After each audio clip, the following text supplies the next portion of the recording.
అందరికీ నమస్కారం. నా పేరు Padmaja. Welcome to my Indian platter. ఇవాళ మనము మామిడికాయ తురుము పచ్చడి ఎలా చేయాలో చూద్దామండి. ఆవకాయ రుచి ఒక ఎత్తైతే, మామిడికాయ తురుము పచ్చడి రుచి ఇంకొక ఎత్తండి. ఎంత రుచిగా ఉంటుందో ఈ పచ్చడి అసలు చేసుకోవడం కూడా చాలా ఈజీ. అసలు తొందరగా కూడా అయిపోతుంది. ఎండతో పనే లేదు. రండి ఇప్పుడు మనం తురుము పచ్చడి ఎలా చేయాలో చూద్దాం. నేను తురుము పచ్చడికి 8 మామిడికాయలు తీసుకున్నానండి. మామిడికాయలు తీసుకునేటప్పుడు ఎక్కడ మచ్చలు అలాగే మెత్తగా లేకుండా గట్టిగా, పుల్లగా ఉండే కాయలు చూసి తీసుకోవాలి. అవి తీసుకొని బాగా కడుక్కొని, ఎక్కడా తడి లేకుండా ఒక బట్టతోటి మామిడికాయలని శుభ్రంగా తుడిచేసుకోండి. ఇలా అన్నీ తుడిచేసుకొని పక్కన పెట్టుకొని, వాటి ముచ్చికల దగ్గరంతా కట్ చేసేసుకోవాలి. పీలర్ తీసుకొని, ఆ పీలర్ తోటి మామిడికాయ తొక్కంతా తీసేసుకోవాలి. ఇలా మామిడికాయ తొక్కంతా తీసేసుకున్నాక, అన్నీ ఒక ప్లేట్‌లో పెట్టుకోండి. ఇప్పుడు మనం మామిడికాయల్ని ఎలా గ్రేట్ చేసుకోవాలో చూద్దాం. ఇప్పుడు ఒక గ్రేటర్ తీసుకోవాలండి. గ్రేటర్‌లో పెద్ద హోల్స్ ఉంటాయి కదా! ఆ పెద్ద హోల్స్ తోటే మనం మామిడికాయల్ని తురుముకోవాలి. చిన్న హోల్స్‌తో తురుముకోకూడదండి. పెద్ద హోల్స్ తోటి మొత్తం ఇలా మామిడికాయనంతా తురిమేసుకొని, ఆ తురుమునంతా ఇలా ఒక బౌల్‌లోకి వేసేసుకోవాలనమాట. నేను ఈ పచ్చడికి ఒక లీటరు నువ్వుల నూనె తీసుకున్నానండి. ఆ నువ్వుల నూనెని మనము బాగా వేడి చేసుకోవాలి. కొంచెం పొగలొచ్చే వరకు వేడి చేసేసుకొని, అది కొంచెం చల్లారాక దాంట్లో ఇంగువ వేసేసుకొని, మనం పక్కన పెట్టేసుకోవాలి. అది పూర్తిగా చల్లారిపోయే వరకు మనం ఇది పచ్చడిలో కలుపుకోకూడదు. అందుకని ముందర ఎప్పుడు గూడా నూనె కాచేసుకొని, దాంట్లో ఇంగువ వేసేసుకొని పక్కన పెట్టుకున్నామంటే, మనం పచ్చడి తయారయ్యే లోపల నూనె చల్లారిపోతుందనమాట. ఇప్పుడు మనం తురుము పచ్చడిలోకి ఏమేం కావాలో చూద్దాం. ఉప్పు, ఆవాలు, మెంతులు వేయించిన పొడి, అలాగే కారం. ఇప్పుడు మనం ఆవాలు, మెంతుల్ని ఎలా వేయించుకోవాలో, పొడెలా చేయాలో చూద్దాం. నేను ఒక కప్పు ఆవాలు, హాఫ్ కప్పు మెంతులు ఈ 2 తీసుకున్నా. అదండి మెజర్‌మెంట్ ఎప్పుడు కూడా 1:2 అనమాట. ఆవాలు 2 అయితే మెంతులు హాఫ్ దాంట్లో. మీరు ఏ కప్‌తో తీసుకున్నా, ఆ కప్ తోటి ఆవాలు తీసుకుంటే, అదే కప్‌లో సగం మెంతులు తీసుకోవాలి. ఇప్పుడు మనం ఆవాల్ని ఎర్రగా వేయించుకోవాలనమాట. అస్సలు మాడకుండా సిమ్‌లో పెట్టుకొని, ఇలాగా ఎర్రగా వేయించుకొని ఒక ప్లేట్‌లో వేసుకొని చల్లార్చుకోండి. అలాగే మెంతుల్ని కూడా బాగా ఎర్రగా వేయించుకోవాలి. అవి బాగా వేగకపోతే చేదొస్తాయి. మాడితే మళ్ళా రంగు మారిపోతుంది పచ్చడిది. అందుకని ఆవాలు, మెంతులు వేయించుకునేటప్పుడు చాలా జాగ్రత్తగా వేయించుకోవాలి.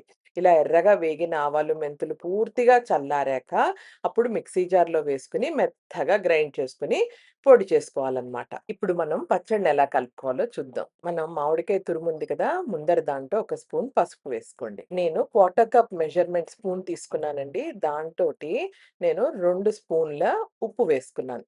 ఈ పచ్చడిలో ఏంటంటే ఉప్పు, కారం, ఆవు పొడి అంతా కూడా మనం సమానంగా వేసుకుంటాం అనమాట. ఉప్పు వేసుకొని బాగా కలిపేసుకోండి. అలా ఉప్పు వేసుకొని కలిపేసుకునేసరికి మామిడి తురుములోంచి ఊటొస్తుంది. అలా ఇప్పుడు మనం వేరే వేసుకున్నప్పుడు కలుపుకోవడం ఈజీ అవుతుంది. అదే స్పూన్ మెజర్‌మెంట్ తోటి ఆవాలు, మెంతులు మనం వేయించి పొడి చేసి పక్కన పెట్టుకున్నాం గదా! ఆ పొడి కూడా 2 స్పూన్లు వేసుకోవాలి. మనం ఉప్పు 2 స్పూన్లేసుకున్నాం. అలాగే ఆవాలు, మెంతుల పొడి 2 స్పూన్లు, కారం కూడా 2 స్పూన్లనమాట. ఇలా 2 స్పూన్లు వేసేసుకొని, మనం ఒక మాటు బాగా కలిపేసుకోవాలి. ఈ పచ్చడిలో మనకి ఉప్పు, కారం మెజర్‌మెంట్స్ చెప్పడం కొంచెం కష్టమండి. ఎందుకంటే మామిడికాయలో ఉండే పులుపుని బట్టి మనం ఉప్పు, కారం, ఆవు పొడి, మెంతి పొడి అడ్జస్ట్ చేసుకుంటాం అనమాట. అందుకనే మనం ఆవు పొడి, మెంతి పొడి చేసుకున్నప్పుడు కొంచెం ఎక్కువ చేసుకున్నామనుకోండి, మనం కావాలంటే ఎక్కువ, తక్కువ చేసుకోవచ్చనమాట. మళ్ళా అప్పటికప్పుడు పొడి చేసుకొని కలుపుకోవడం కష్టమవుతుంది కదా! అలాగే ఇప్పుడు అన్నీ వేసుకొని కలుపుకున్నాక ఒక్కసారి రుచి చూడండి. మీకేమైనా ఉప్పు తక్కువ అనిపిస్తే మీరు ఉప్పు ఇప్పుడు యాడ్ చేసుకోవచ్చు. అలా అన్నీ వేసేసుకున్నాక మన నూనె కూడా ఈ పాటికి చల్లారిపోయి ఉంటుంది కదా! అలా చల్లారిన నూనెని ఇప్పుడు మనం పచ్చడిలోకి వేసేసుకొని కలిపేసుకోవాలి. నూనె వేసుకొని బాగా కలిపేసుకున్నాక మూత పెట్టేసి ఒకరోజు దీనికి రెస్ట్ ఇవ్వాలన్నమాట. అలా ఒకరోజు రెస్ట్ ఇచ్చేసరికి ఆ ఊటలో ఉప్పు, కారం, ఆవపిండి, మెంతి పొడి చక్కగా నాని మనకి మంచి రుచొస్తుంది. అప్పుడు నెక్స్ట్ డే ఒకసారి మూత తీసి ఇంకో మాట బాగా కలుపుకోండి. కలుపుకున్నాక మీరు ఎప్పుడైనా పచ్చడి రుచి కరెక్ట్‌గా తెలవాలంటే మనం అన్నంలో కలుపుకుంటేనే తెలుస్తుందండి. అలా అన్నంలో కలుపుకున్నాక కలుపుకున్నాక మీకేమైనా ఉప్పు కానీ, కారం కానీ తక్కువనిపిస్తే ఇంకొక మాట కలుపుకొని, మనం ఇంకా నూనె సగమే వేసుకున్నాం కదా నిన్న, ఇంకో సగం కూడా వేసుకొని దీంట్లో కలిపేసుకోవాలి. కానీ నేనెప్పుడు కూడా పచ్చడిలో మొత్తం నూనె ఒక్క మాటు వేసేయనండి. ముందర కొంచెం నూనె వేసి బాగా కలుపుకున్నాక, మనం బాటిల్స్‌లోకి ట్రాన్స్‌ఫర్ చేసుకుంటాం కదా! అలా బాటిల్స్‌లోకి ట్రాన్స్‌ఫర్ చేసుకున్నప్పుడు, అప్పుడు పైనుంచి నూనె పోసుకుంటా అనమాట. దాంతోటేమవుతుందంటే, మనకి బాటిల్స్‌లో ట్రాన్స్‌ఫర్ చేసుకోవడం ఈ పచ్చడి చాలా ఈజీ అవుతుంది. సో, అందుకని ఎప్పుడు కూడా మీరు నూనె ముందరే పోసేసుకోకుండా, మీరు బాటిల్స్‌లోకో, లేకపోతే జాడీల్లోకో మీరు తీసి పెట్టుకున్నప్పుడు, తీసేసుకున్నాక పైనుంచి నూనె పోసుకున్నారంటే, పచ్చడి పైకి నూనె ఉండి, పచ్చడి తొందరగా పాతబడదు. రుచి కూడా ఎప్పుడు కూడా చాలా బావుంటుందండి ఇలా చేసుకున్న పచ్చడి. అదే ఈ పచ్చడిని మీరు ఫ్రిడ్జ్‌లో పెట్టుకున్నారంటే 1 ఇయర్ వరకు కూడా ఉంటుంది.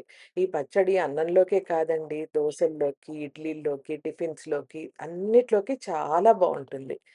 మీకు కనక నా ఈ రెసిపీ నచ్చినట్లయితే please like, share and subscribe to my channel for more such videos and thank you for watching my Indian platter.